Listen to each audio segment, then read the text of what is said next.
Hola, ¿qué tal? Muy buenas noches. Bienvenidos a esta noche del día D en otro jueves, ya cerca del fin de año, ya con los nuevos gobiernos en marcha, ya con unas cuantas definiciones que empiezan a aparecer y también muchas situaciones de las cuales ocuparse. Claro, siempre lo dijimos y es obvio, además ningún gobierno, por más que asuma, va a tener una solución de un día para el otro. Y de hecho va a llevar muchos años y probablemente muchas gestiones en el caso de que encaremos un buen camino. Y ahí está la gran pregunta, ¿estamos encarando un buen camino a partir de las medidas que se han tomado? Desde lo económico lo vamos a hablar un ratito con el licenciado Roberto Manuel Ortea para ver todo esto que ha anunciado el ministro Guzmán, que evidentemente no es muy carismático en las conferencias de prensa, pero explica cosas muy contundentes y una línea muy clara en relación a cómo se van a ir dando las cosas a partir de este gobierno que tiene el albertismo puro, seguido muy de cerca con el kirchnerismo, para en cuanto a las medidas que tomar. Se habla de pragmatismo económico y que ahora la necesidad hace que atendamos a los que menos tienen. Uno pensaría a priori que tienen razón, en una situación muy crítica que por supuesto no se ha solucionado, sino que se va profundizando incluso por estas horas hasta que no empiecen a funcionar las medidas, y un paquete de emergencia que se ha enviado al Congreso de la Nación, donde democráticamente deberán discutirse las formas que planteó el gobierno de Alberto Fernández. Sin embargo, lo que se escuchó fueron toneladas de piedra, por ejemplo, que hay que tirarle de unos a otros, o por ejemplo, que no dar quórum de esta forma son antidemocráticos. Es decir, la cosa que pasaban hace un poquito para este lado, empiezan a pasar ahora para este lado, ¿no? Y a veces cuesta, la verdad, encontrar un poco de entusiasmo, de esperanza en que algo pueda cambiar, toda vez que nos seguimos manejando de esta manera en las instituciones democráticas de la República. Es llamativo, sin embargo, bueno, ahí va esta cuestión de este paquete de medidas que, insisto, estaremos analizando. Pero ha sido un año muy difícil y por eso hay que ir a una emergencia. Han sido años muy difíciles y por eso hay que ir a una emergencia, donde muchas familias están pasándola muy mal, donde hay muchas situaciones de riesgo y cuesta encontrar una esperanza. Y en épocas de fiesta, la verdad es que nos queda también encontrar la esperanza quizás en la cuestión de la religión, y allí vamos a estar hablando un poco de este panorama social, porque la Iglesia Católica ha seguido muy de cerca toda la cuestión social, con trabajos, por ejemplo, en el predio de disposición final de residuos, pero también desde el punto de vista de ver cómo, a partir de estas nuevas gestiones, podemos encontrar algo de esperanza, también basado un poco en la fe. Vamos a estar hablando con el obispo diocesano que ya está en nuestros estudios, Monseñor Gabriel Mestre. Así que si les parece, vemos nuestros auspiciantes y comenzamos este programa. Buenas noches.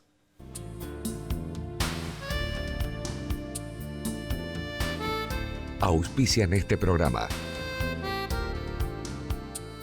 Sindicato de Empleados de Comercio Zona Atlántica. UTE, El Libertador. Sindicato Luz y Fuerza Mar del Plata. Colegio de Ingenieros y Centro de Ingenieros de Mar del Plata. Unión Trabajadores Hoteleros y Gastronómicos de la República Argentina, Seccional Mar del Plata. Y como es costumbre aquí en el canal público, abrimos el juego también para que otros colegas puedan participar del mismo. En este caso, una periodista del portal de noticias, elmarplatense.com, Lucía Falchini, a quien recibimos.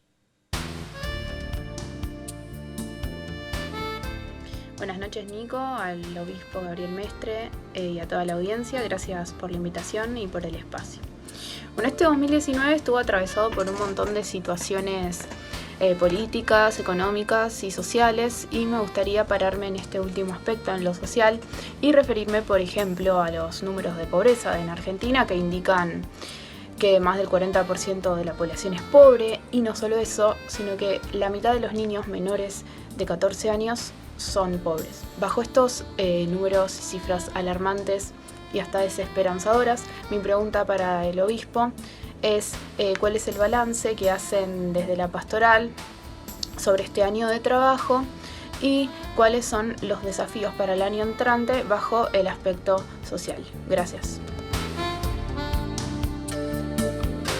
Le agradecemos a Lucía Falchini, periodista del marplatense.com, que abre un poco el diálogo que vamos a tener aquí con el obispo, con Monseñor Gabriel Mestre. Monseñor, buenas noches, gracias por venir. Buenas noches, Nico, un gusto una vez más estar en tu espacio, en tu programa, compartiendo, dialogando con vos y con todos los televidentes. Bueno, un poco abría la temática también de la entrevista en sí mismo, Lucía, con esta pregunta. Empezar por un balance quizás del 2018 desde el punto de vista del trabajo que han hecho ustedes. Bueno, este año ha sido complejo, para definirlo de alguna manera. Por ahí Lucía buscaba una palabra y desde lo social ha sido complejo. Estos 2 últimos años nos ha tocado a todos como país, y la Iglesia Católica encarnada en este país, en esta realidad y en nuestra diócesis y ciudad de Mar del Plata de manera particular, hemos tratado de responder. Por un lado, en la perspectiva de la asistencia directa, digamos, ¿no? La Iglesia tiene muchos servicios desde la pequeña o gran cáritas de cada capillita o parroquia, hasta los ámbitos que tienen que ver con una reflexión social más profunda, ahí poder hacer realmente nuestro aporte, digamos, ¿no? Los datos que daba Lucía, que son los datos que tenemos por el INDEC, por el Observatorio de la UCA, que más allá de alguna pequeña diferencia sustancialmente son similares, reflejan esta realidad y nosotros, damos gracias a Dios que podemos hacer nuestro aporte en esta situación que realmente es compleja. Contención y un aporte a la reflexión para, generar las políticas de Estado que rompan con esta realidad difícil. Bueno, un poco por esos dos caminos me gustaría ir. ¿Cómo se trabaja en la contención ante una realidad tan difícil? Hay casos muy puntuales, mencionaba recién en la apertura el tema del predio de disposición final de residuos, donde se nota ahí un fuerte impacto, ¿no? Porque cuando hay crisis se nota más en el predio, ¿no? Esto pasa siempre, ¿no? Totalmente, lo hemos creo que dialogado alguna vez en la radio, digamos con vos, un poco como esto llamativo, cuando hay crisis en el puerto, las botas blancas aparecían en el predio, digamos, ¿no? Un poco las personas que trabajaban más en el tema del fileteado. Y un ámbito donde la Iglesia Católica prácticamente tiene una presencia casi diaria acompañando esta realidad en lo que es la asistencia. Uno mira la Noche de la Caridad, 365 días al año, digamos, invierno, verano, lluvia, calor, frío, digamos, acompañando, el Hogar de Nazaret y espacios concretos y puntuales. Inauguré hace unas pocas semanas el primer Hogar de Cristo, que es un lugar para contención de personas con problemas de consumo de nuestros barrios más marginales. Barrio General Belgrano para cubrir la zona de Belgrano y de Autódromo, digamos, ¿no? Estamos por inaugurar otro en la zona de las comunidades del sur, Santa Rosa del Mar, cercano al predio de disposición final, donde son ámbitos donde claramente lo que buscamos es contener y acompañar. Y por otra parte, con la pastoral social y mi diálogo concreto con todos los sectores políticos partidarios, porque en ese sentido, gracias a Dios, a nivel local y en la medida que corresponda a nivel provincial y nacional, busco tener este diálogo donde a mí me quedó picando un poco lo que dialogamos con Agustín Salvia, el presidente del Observatorio de la UCA en su momento, el tema de la redistribución inteligente de la riqueza, ¿no? Que de alguna manera lo que uno ve en los distintos proyectos políticos, más bien de carácter progresistas o evangélicos en el sentido bíblico del término, católico del término, nos permite justamente decir, cómo hacer para que de manera sostenida tal vez no hiciera necesaria tanta asistencia, porque realmente con el trabajo el pan llega a la mesa de cada argentino. Seguro. ¿Y cómo se maneja, ya más la parte quizás política? La Iglesia de pronto está ante tuvo el año pasado cierta disputa con el Estado por el tema de los fondos que aporta o no, pero por el otro lado sigue haciendo cosas de asistencia que debería estar el Estado cubriéndolas, ¿Cómo se manejan estas cuestiones? ¿Van por separado? ¿Aparece esta cuestión por ahí? Mira, van juntos porque lo llevamos adelante orgánicamente desde la conferencia episcopal, ¿no? En función de este tema de la separación Iglesia-Estado, que en definitiva los obispos terminamos votando que sí, generar la separación y quitar este tema de aportes que se hace de manera particular a los obispos y que quedó un equipo del Gabinete de Nación y de la conferencia episcopal que estaban arreglando las cuestiones con el cambio de gobierno. Ahora el equipo cambiará de parte del gobierno y habrá que retocarlo. Eso que por ahí hizo mucho ruido, fue más ruido que en realidad sustancia porque el presupuesto es ínfimo, digamos, no quita la tarea que como Iglesia queremos y elegimos hacer, invirtiendo muchas veces plata por las donaciones de los fieles para sostener todas estas obras que conocemos. Entonces, no nos va a quitar el compromiso el hecho de que haya alguna situación ríspida, que creo que fue superada, y espero que el próximo año podamos avanzar al 2020 y cerrar la cuestión y legitimar claramente de manera positiva la separación Iglesia-Estado, de la cual yo siempre estuve de acuerdo como cura y ahora más claramente como obispo, donde eso da mucha más libertad y mucha más independencia, digamos, en ese sentido. La Iglesia tiene, con respecto a las autoridades civiles que nos gobiernan, dos actitudes: colaboración y autonomía. Esas dos palabras. Colaboración, ¿por qué? Porque tenemos que trabajar por el bien común. Estamos encarnados en este tiempo, en esta historia. Y a la vez autonomía.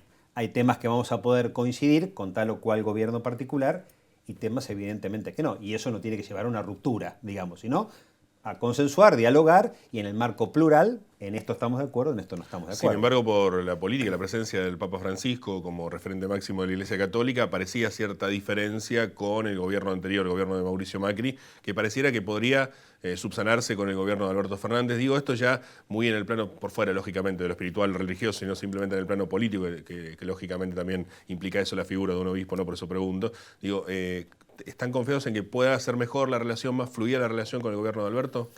Mira, yo te diría en este sentido que el Papa, no con todos los sectores del ámbito de Cambiemos del macrismo, tuvo por ahí un contacto fluido, pero sí lo tuvo con algunos, digamos, ¿no? Yo te puedo decir, con la gobernadora Vidal, con Carolina Stanley, con Burlich, el diputado, con varios personajes, Larreta del ámbito, por ahí con otros no, digamos, en ese sentido. Y lo mismo va a ocurrir con el albertismo, ¿no? El Papa es un tipo que tiene mucho conocimiento de la realidad argentina y con algunos me consta que tiene una cercanía importante y con otros por ahí no tanto, lo cual no significa una ruptura. Así que yo creo que va a ser más o menos igual, digamos, en este sentido. ¿Qué es lo que ocurre con la mayoría de los obispos en la Argentina, digamos, ¿no? En ese sentido, yo incluso acá en Mar del Plata tengo contacto con todo el arco, digamos, de gobierno y jugamos esta dinámica de colaboración y autonomía. Así que yo espero que por la patria podamos tener un buen diálogo, más allá de las diferencias, ¿no? El tema del aborto ahí siempre genera una tensión particular, digamos, ¿no? Por ahí en varias de las políticas sociales podemos sentirnos claramente invitados y convocados directamente con toda esta política que tiene que ver con la nutrición y el hambre y el programa nacional, está Cáritas Nacional, está la UCA, digamos, como representación de la Iglesia. Y en el tema del aborto siempre va a generar una fricción porque la postura de la Iglesia en esto es clara. Así que colaboración y autonomía son las dos palabras que manejamos. Bueno, justamente este año también se plantearon dos temas. Por un lado, el tema del aborto, justamente es uno de los temas más complicados y que seguramente va a haber diferencias probablemente con este gobierno. Pero por el otro lado también han salido una fuerte impronta. Yo celebro que esto pase, que la Iglesia misma salga. Usted mismo ha salido en persona a dar conferencia de prensa sobre el tema de los abusos, digamos, que se presenta en la Iglesia. La Iglesia ha planteado este tema como algo importante también para revisar. Digo, ¿qué balance se hace de ese trabajo que se está haciendo? Mira, es un tema doloroso, vergonzoso, digamos, ¿no? A mí como obispo me da vergüenza tener que reconocer, como me tocó en marzo de este año, digamos, reconocer un caso concreto, puntual en nuestra diócesis, cosas que uno elegiría que nunca pasaran y nunca tener que afrontar. Pero bueno, acontecieron, lo tuve que enfrentar y creo que en líneas generales, a la luz de la política que el Papa plantea, incluso esta semana, aboliendo el secreto pontificio, para los casos que tienen que ver con los abusos sexuales por miembros del clero, da una línea y una impronta muy clara que cada obispo tenemos que seguir en cada lugar, sabiendo que cada caso es distinto. Esto es por lo importante, ¿no? A veces se plantea como de una manera única y uno tiene que respetar un montón de instancias, digamos, ¿no? Acá en este caso que yo tuve que afrontar, no era tan sencillo el diálogo con la familia, que quería, por ejemplo, reserva absoluta. Mirá, yo en cierto punto puedo mantener reserva, pero donde el Estado me pida, yo mandé toda la documentación al Estado antes de que el Papa aboliera el secreto pontificio. Yo me podía haber generado una tirada de oreja del Vaticano, pero ¿qué veía? En el espíritu del Papa está esto blanquearlo.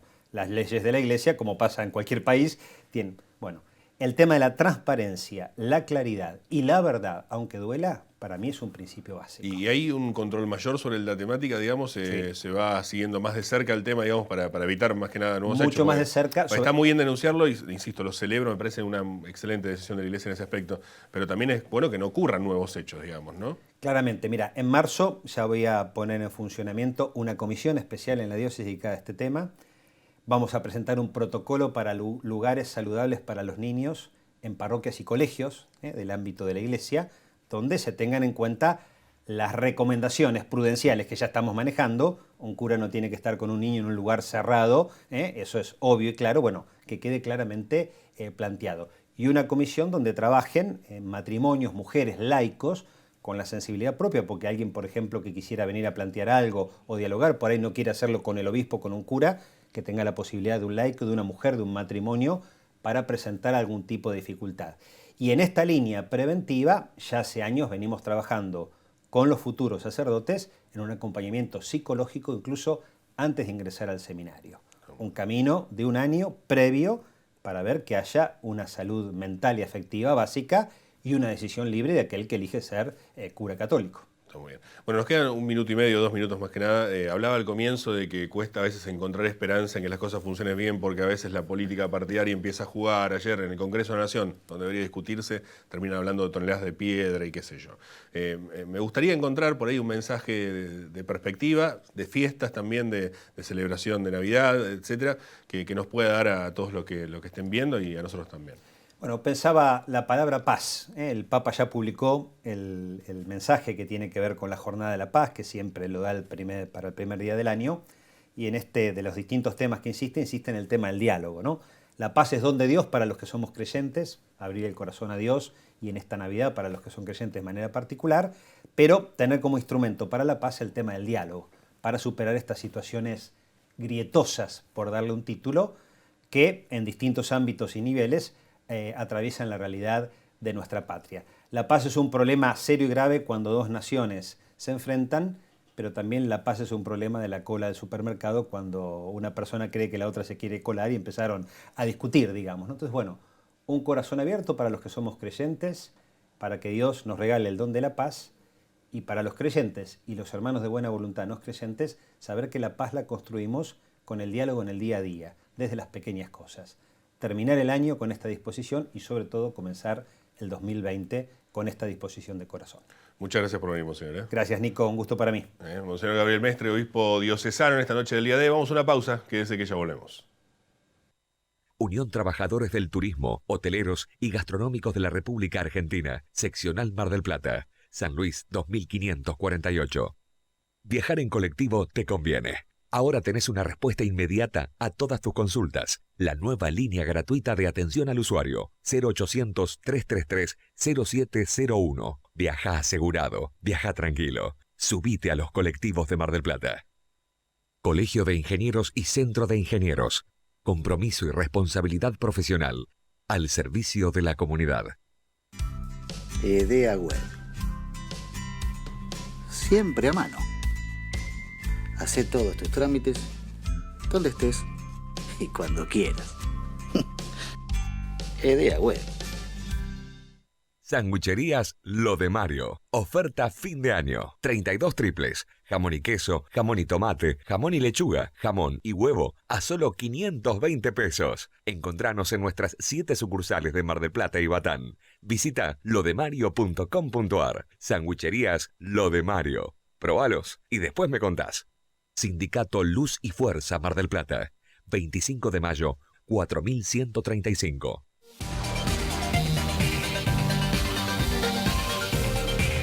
Folletos, afiches, formularios continuos, libros, revistas, periódicos, impresos comerciales y sociales.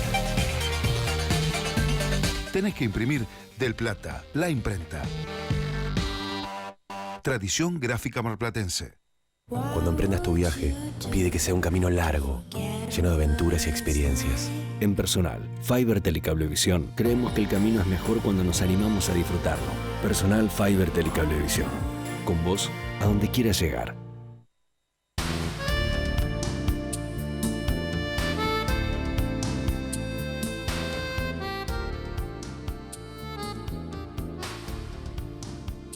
Nuevo bloque y como siempre recibimos al licenciado Roberto Manuel Ortega para que nos explique de economía. Tarea difícil por estas horas, tratando de ver los nuevos caminos. ¿Cómo andas, Roberto? Buenas noches. ¿Cómo te va, Nicolás? Bueno, bien, un poco de eso hay, ¿no? En el proyecto de emergencia del Congreso, que incluye desde lo político a lo social, pasando por lo económico principalmente, ¿no? Exacto. A ver, el presidente Fernández mandó un proyecto de ley que es de tratamiento expreso, una ley ómnibus que plantea que la Argentina va a entrar en emergencia económica, financiera, fiscal, administrativa, previsional, tarifaria, energética, sanitaria y social. Claro. 9 emergencias diferentes, básicamente para tener un control bastante férreo de algunas variables y algunas cuestiones para poder resolverla. Control y manejo, ¿no? Control y manejo para poder resolverla exactamente sin necesidad de pasar por el Congreso. Claro. Cuestión que está en discusión, digamos, yo creo que van a darle los números, no creo que no pase otra cosa. Y que más allá del título exagerado y pomposo que tiene de tener 9 emergencias, que por ahí la Argentina no está en emergencia exactamente todo lo que están planteando, lo que vamos a tratar de buscar es ver cuáles son las intenciones centrales en un proyecto, básicamente en términos económicos, y qué consecuencias mediatas y de mediano y de largo plazo puede tener. Entonces, sacando un poquito la paja del trigo, el primer día que apareció el ministro Guzmán en la tele, dijo que ellos lo que buscaban era un sendero sostenible de superávit fiscal. No sé si te acuerdas, dijo eso. Eso es una de las tantas cosas que dijo. Casi borgiano, sí. ¿No? Pero que era... El problema de Borges es que los senderos se bifurcan en el jardín, ¿no? Entonces, vamos a ver qué pasa con ellos. Pero separando, como te dije, la paja del trigo, el paquete este económico tiende a eso. Digamos, la idea central, que es por ahí tener un sendero sostenible en términos de superávit fiscal, lo que están planteando, más allá de la dialéctica, más allá de la retórica que puede haber en el proyecto, tiende a eso. ¿Por qué? Porque por un lado hay un fuerte impuestazo dentro de la emergencia, ¿no? Se crean dos impuestos nuevos, uno que es el 30% al dólar, digamos, minorista, si vos querés, digamos que todo, por cualquier cosa que hagamos, básicamente, hay algunas excepciones que están bien planteadas, pero básicamente para cualquier cosa que hagamos nos van a cobrar un 30% por encima de lo que esté cotizando el dólar. Y también se puso una medida más que es un impuesto al retiro de efectivo de los bancos, de las medianas y grandes empresas, que esto apunta a que no puedan sacar mucha plata o que tengan incentivos para sacar menos plata para que eso no vaya al dólar. También, las dos medidas apuntan básicamente a lo mismo, pero que tienen un claro fin recaudatorio. Y aumentan alicuotas de otros impuestos, yo voy a decir los más importantes, que son bienes personales, las retenciones, algunos impuestos internos como los autos, o aportes patronales que en realidad lo que hacen es que destinen la baja. Había una baja de aportes patronales y se detuvo la baja en la ley. Y a esto hay que sumarle otra medida que está incluida dentro de eso, que es la suspensión por 180 días de la fórmula de actualización de las jubilaciones, que uno presupondría de que es para bajar las jubilaciones, no para subirlas. O para frenar aumentos, por lo menos. Por eso, para que en términos reales, durante todo el 2020, digamos, bajen. Con estas dos cuestiones, digamos, la señal que quiere hacer el gobierno hacia los mercados es mostrar de que está dispuesto a generar todos los ajustes necesarios para darle previsibilidad al pago de la deuda a través de ese sendero sostenible de superávit fiscal. ¿Está bien? Esto es lo que está tratando de mostrar. A eso hay que agregarle y para poder sentarse con el fondo y con los secretarios externos para hacer el reperfilamiento de la deuda o con quita o sin quita. Todavía esto no está muy claro, pero que ese... Sí, porque todo el proyecto se basa en eso. Si después nos dicen que no, ahí estamos complicados. Ahí estamos complicados, ahora lo vamos a tratar, pero fíjate que la primera reacción de los mercados es que en los últimos 2 días cayó, después que se presentó el proyecto y se dio claramente cuál era la intención del gobierno, el riesgo país cayó 226 puntos, es decir, casi un 10%. O sea, un buen gesto, ¿no? una buena iniciativa. Por lo cual, el gesto que tienen los mercados financieros y los acreedores es decir, bueno, efectivamente creemos que va por ese lado la cosa, claro, y han acompañado. Ahora, todo esto, aparte viene acompañado por una cuestión más que está dentro del proyecto, que le da al Poder Ejecutivo Nacional una gran discrecionalidad, que es la segunda pata que tiene el proyecto, para fijar algunos precios y sobre todo salarios y jubilaciones. ¿Está bien? Las jubilaciones hablamos, también hay un punto que dice que puede fijar salarios, ¿no? Con lo cual también lo que va a poner ahí son, ellos van a decir que son pisos, en la práctica van a ser más techos que pisos, en las paritarias. ¿Está bien? Entonces la idea del gobierno es que haya una desindexación de los costos de acá durante todo el 2020, este es lo otro central que hay, digamos, uno todavía no lo puede prever porque no están tomadas las medidas y no vamos a hablar de lo que no pueden, de lo que no se hizo todavía, pero que probablemente sea que en el mejor de los casos, bajando la inflación, le emparde. Claro. Es decir, que lo que se perdió durante el 2019 no se va a recuperar, que fue una baja muy importante del salario real, al menos en el cortísimo plazo. Entonces, la idea puede funcionar si se dan 4 cuestiones. La primera cuestión es que de acá a marzo, de acá a abril, haya un rápido negociación de la deuda externa y que haya por lo menos un corrimiento de 2 años, como plantea el gobierno, para que todo este esfuerzo fiscal genere de que todo el déficit fiscal que va a haber en el Estado, que va a seguir habiendo déficit fiscal y va a haber un déficit fiscal importante de 2 puntos, 2,5 puntos, digamos, eso se genere, digamos, sea el único déficit que tenga y que no tengamos déficit financiero. Claro. Entonces, que el sendero de baja del déficit que se arrancó hace un par de años continúe porque no estamos pagando deuda. Esto es fundamental para que este plan funcione. Está muy basado en esa negociación que va a ser de acá a marzo. El segundo punto es que esta redistribución de jubilaciones altas a bajas, ¿no? Es decir, acá lo que se está planteando es, en estos 180 días se van a aumentar la mínima, ya, de hecho ya dio un planteamiento que es, vamos a aumentar con 2 bonos la mínima y con un bono o 2 bonos también en diciembre y enero la UH.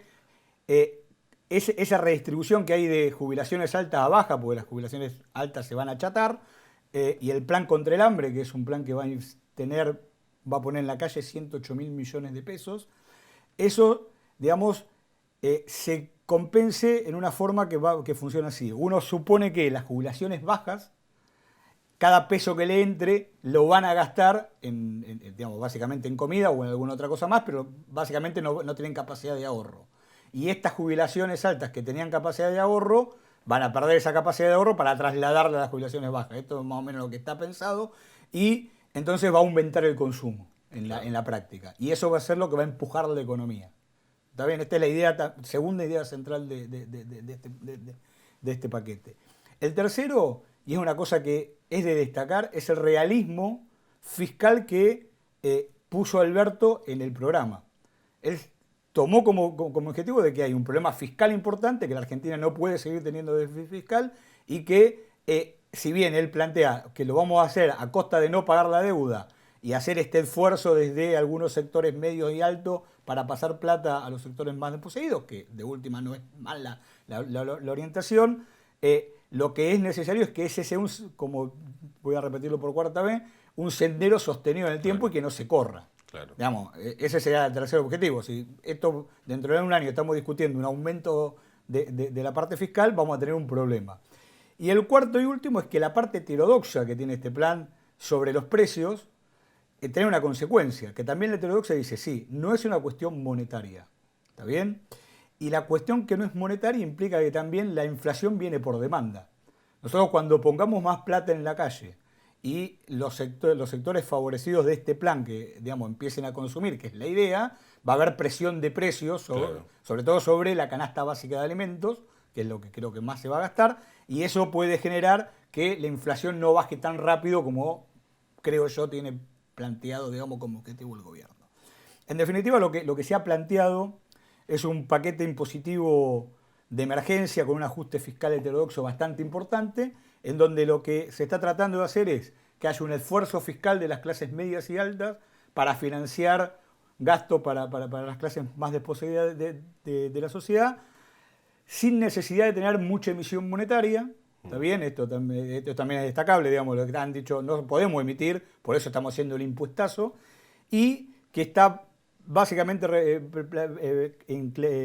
con un clivaje muy fuerte en un realismo sobre la cuestión fiscal y que esa cuestión fiscal debe generar, digamos, los saldos suficientes para empezar a pagar los compromisos en base al crecimiento que plantearía el programa para los próximos 2 años del 2022 en adelante. Gracias, Roberto. No, por favor. El licenciado Roberto Manuel Ortega. Vamos a escuchar lo que dice nuestra colega invitada en el día de hoy, Lucía Falcini, del marplatense.com. Cuando termina el año suelen aparecer esos balances personales, laborales y también esos balances que nos competen a todos como sociedad, como ciudadanos. Y en ese sentido este año fue muy movido particularmente por un cambio de gobierno, un gobierno que entró el 10 de diciembre con desafíos muy particulares como hacerle frente a la pobreza, reducir esos índices de pobreza, generar empleo y también fomentar la educación como herramienta de progreso social.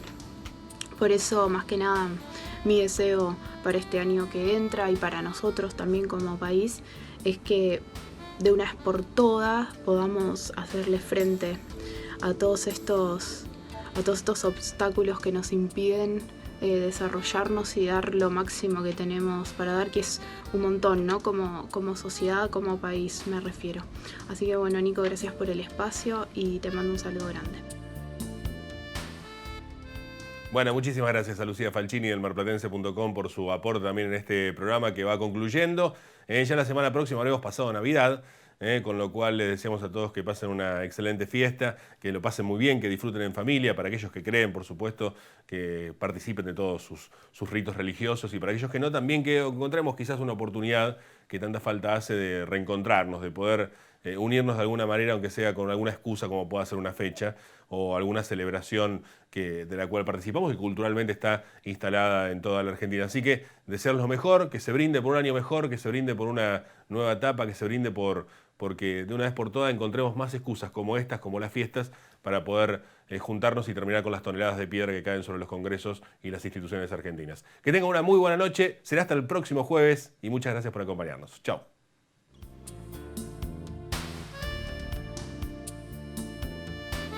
Auspiciaron este programa.